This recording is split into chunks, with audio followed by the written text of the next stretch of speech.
आखिरकार fighter jet engine का इंतजार खत्म हो चुका है। अमेरिका भारत को 100% इंजन टेक्नोलॉजी ट्रांसफर करने के लिए रेडी हो गया है। अब जनरल इलेक्ट्रिक कंपनी का GE414 मिलिट्री जेट इंजन पूर्ण रूप से भारत में ही बनेगा। इस बड़े डेवलपमेंट के बाद भारत और अमेरिका मिलकर चीन को तहस नहस करने के लिए पूरी तरह तैयार हो चुके हैं। मिलिट्री हार्डवेयर से लेकर सेमीकंडक्टर और आर्टिफिशियल इंटेलिजेंस तक हर क्षेत्र में भारत और अमेरिका मिलकर तूफान मचाने जा रहे हैं। दोस्तों, चीन की हवाई कंपनी को भीषण टक्कर देने के लिए अमेरिका और भारत मिलकर मोबाइल फोन नेटवर्क का जाल पूरी दुनिया में बिछाने जा रहा है। अमेरिका ये चाहता है कि भारत की सभी बड़ी कंप्यूटर चिप मेकर अमेरिका के साथ मिलकर मिलिट्री हार्डवेयर और आर्टिलरी सिस्टम बनाने में कदम से कदम मिलाकर आगे बढ़े। आपको बता दें कि रूस के साथ मिलिट्री डील में शामिल होकर और रूस से तेल खरीदकर भारत ने अमेरिका को नाराज किया था, लेकिन अब ऐसा लग रहा है कि मानो भारत के किसी भी कदम से अमेरिका को कोई टेंशन ही नहीं है। अमेरिका अब खुलकर सामने आ रहा है और भारत के साथ मिलकर रूस और चीन को घेरने की पूरी तैयारी कर रहा है। आपको बता दें कि अमेरिका की general electric company fighter jet engine बनाने में लीडर मानी जाती है। अमेरिका की तरफ से जनरल इलेक्ट्रिक का फाइटर जेट इंजन ट्रांसफर करना अपने आप में एक बड़ा माइलस्टोन माना जा रहा है। आपको बता दें कि 98 किलो न्यूटन थ्रस्ट जनरेट करने वाला GE414 इंजन भारत के DRDO और एक प्राइवेट कंपनी के साथ मिलकर तैयार किया जाएगा। अमेरिका की तरफ से 100% इंजन टेक्नोलॉजी ट्रांसफर इसीलिए भी खास माना जा रहा है क्योंकि आने वाले समय में दोनों देश मिलकर 110 किलो न्यूटन थ्रस्ट से भी ज्यादा पावरफुल एयरक्राफ्ट इंजन तैयार कर सकेंगे। अमेरिका के इस विस्फोटक फैसले के बाद भारत जल्द ही मिलिट्री एयरक्राफ्ट बनाने के मामले में वर्ल्ड लीडर बन सकता है। आत्मनिर्भर भारत के लिए ये एक बहुत बड़ा बूस्टर डोज माना जा रहा है। GE414 INS-6 इंजन स्पेशल तरीके से भारत की भौगोलिक स्थिति को ध्यान में रखते हुए तैयार किया जा रहा है। इसका इस्तेमाल LCA तेजस मार्क 2 एयरक्राफ्ट में किया जाएगा, जो अगले साल के शुरुआती महीनों में ही ADA के द्वारा रोल आउट किया जाएगा और ये लड़ाकू विमान 2024 के अंत में पहला आसमानी उड़ान भी भरेगा। अमेरिकी जनरल इलेक्ट्रिक का ये इंजन स्वदेशी अमका में भी इस्तेमाल किया जाएगा, जो एक डबल इंजन वाला 5th जनरेशन लड़ाकू विमान है। अमका का निर्माण कार्य बेहद तेजी से चल रहा है और आप इसे 2030 के पहले आसमान में उड़ान भरते देख सकेंगे। निर्माण होने के बाद अमका को सबसे पहले भारतीय नेवी में शामिल होने का अनुमान लगाया जा रहा है।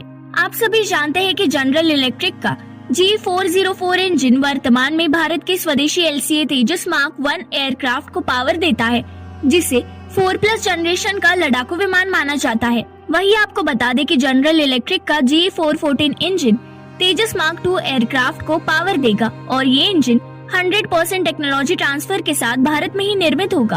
आप सभी जानते हैं कि तेजस मार्क 2 एक 4.5 जनरेशन का लड़ाकू विमान होने वाला है, जो 6.5 टन का मिसाइल और गोला बारूद अपनी साथ लेकर उड़ान भर सकता है।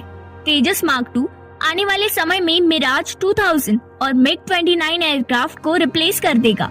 दोस्तों, आप सभी जानते हैं कि तेजस मार्क 2 के मुकाबले तेजस मार्क 1 MiG-29 का रिप्लेसमेंट है, जो अपने साथ मात्र 3.5 टन का ही मिसाइल और गोला बारूद लेकर उड़ान भर सकता है।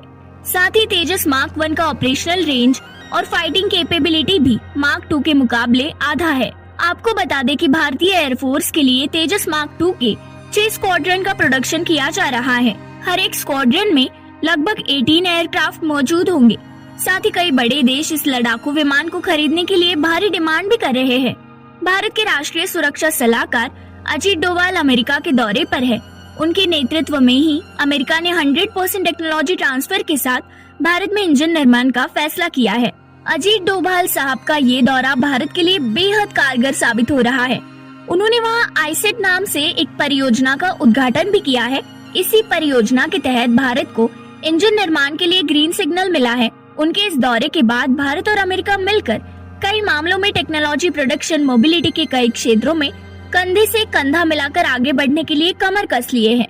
माना जा रहा है कि चीन की बढ़ती चुनौती से निपटने और भारत की रूसी हथियारों पर निर्भरता को कम करने के लिए ये एक बड़ा कदम साबित हो सकता है। उनके साथ भारत सरकार के वरिष्ठ अधिकारियों के साथ साथ भारतीय उद्योग जगत के लीडर्स भी गए थे। इस दौरे में भारत और अमेरिका के बीच कई अहम मुद्दों पर सहमति बन गई है। अमेरिका के राष्ट्रीय सुरक्षा सलाहकार जैक सुलिवन ने कहा कि क्रिटिकल एंड इमर्जिंग टेक्नोलॉजीज का फ्रेमवर्क सिर्फ मॉस्को या बीजिंग की वजह से भौगोलिक राजनीति में बढ़ रही चुनौती पर आधारित नहीं है, बल्कि ये चीन के सैन्य उकसावे और उसकी आर्थिक गतिविधियों के भारत और अन्य देशों के असर पर भी आधारित है। अमेरिका ने कहा कि आईसिट परियोजना भारत की रूस के हथियारों पर निर्भरता कम करने की दिशा में ऐतिहासिक कदम होगा। यूक्रेन पर रूस के हमले के बाद से ही अमेरिका कूटनीतिक तौर पर रूस को अलग थलग करने में जुटा है। फिलहाल भारतीय लड़ाकू विमान रूस, यूरोप और भारत की खुद की मिश्रित तकनीक से बनाए जाते हैं। लड़ाकू विमानों के इंजन के संयुक्त उत्पादन के साथ ही अमेरिका भारत के साथ artillery system, armoured infantry vehicle, semiconductor, quantum computing और आर्टिफिशियल इंटेलिजेंस के साथ ही मैरीटाइम सिक्योरिटी जैसे क्षेत्रों में सहयोग कर सकता है। सेमीकंडक्टर्स के क्षेत्र में अमेरिका ने भारत में एक निर्माण इकोसिस्टम के विकास का समर्थन किया और परिपक्व प्रौद्योगिकी नोड्स और उन्नत पैकेजिंग के लिए संयुक्त उद्यम और साझेदारी को प्रोत्साहित किया। अंतरिक्ष के क्षेत्र में भारत के अंतरिक्ष क्षेत्र को खोलने और अमेरिका में भारत की अंतरिक्ष तकनीक कंपनियों के योगदान द्वारा पेश किए गए अवसरों की सराहना की गई। ये सहमति हुई कि इसरो नासा के साथ मानव अंतरिक्ष उड़ान के अवसरों और नासा की वाणिज्यिक चंद्र पेलोड सर्विसेज CLPS परियोजना और STEM प्रतिभा आदान प्रदान पर काम करेगा। अगली पीढ़ी के दूर संचार में भारत की लागत, प्रतिस्पर्धात्मकता और पैमाने को देखते हुए दोनों पक्ष विश्वसनीय स्रोतों का उपयोग करके 5G, 6G और उड़ान को कवर करते हुए एक सार्वजनिक निजी संवाद शुरू करने पर सहमत हुए। भारत की डिफेंस क्षेत्र में आपको ये प्रगति कैसी लग रही है, हमें कमेंट सेक्शन में जरूर बताएं और ऐसी ही नई वीडियोस को देखने के लिए चैनल को लाइक, शेयर और सब्सक्राइब भी जरूर करें।